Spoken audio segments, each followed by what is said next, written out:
Writopia Lab was founded in 2007 to help provide an environment and a community for kids who needed more creative and intellectual stimulus. We partnered with Charles P. Rogers over the last year in order to bring this community to a wider and more diverse group of kids in New York City. And we are so excited this month because this is National Poetry Month, and here they've given us their beautiful space to provide a free workshop for kids who really want to start to explore what poetry means and what it can mean to them, and to really bring meaning to that aspect of the literary community. Charles P. Rogers has thoroughly enjoyed our partnership with Writopia during this past year. My husband David and I feel strongly about assisting with the education of this generation.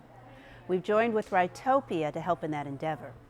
We believe in encouraging children to read and write in creative programs such as the ones provided by Writopia that open up a world of self-expression that helps children grow and flourish, build a stronger community, and contribute to social mobility.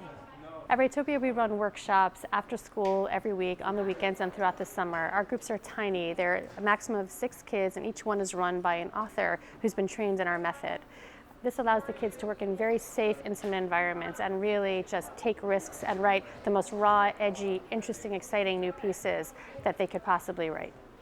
I ask you to take the next 10 minutes to do a poem. This spring we saw the unique opportunity to open up the world of poetry to these children. Poetry is such an exceptional way for students to find a voice they didn't know they had. With April as National Poetry Month, we wanted to get involved exposing students to it. So we are so pleased to welcome them and their parents into our showroom today, and Writopia has gathered talented master poets for the workshop.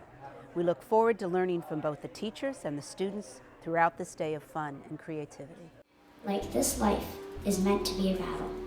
I think of what it used to be like in life and grown. Life was so wonderful then. He pecks, sharp, and I lie, deserted in the middle of nowhere. Over the shelf that I can't reach, I hear there are snakes and lions, flowers, ants, dogs, and cities and people galore. I really want to thank Charles P. Rogers and Writopia for hosting this event because it was really fun lying on the beds and writing the poetry, and we made really great poetry by the end, and yeah, so it was cool. But I want to say too, it's not the only month out of the year that we should celebrate poetry. We should celebrate poetry every day. It's the obligation of everyone in the community to help children not just learn, but develop a love of language. Writopia Lab has been doing an amazing job in that arena, and we are glad to help. Thank you, Charles P. Rogers and Writopia.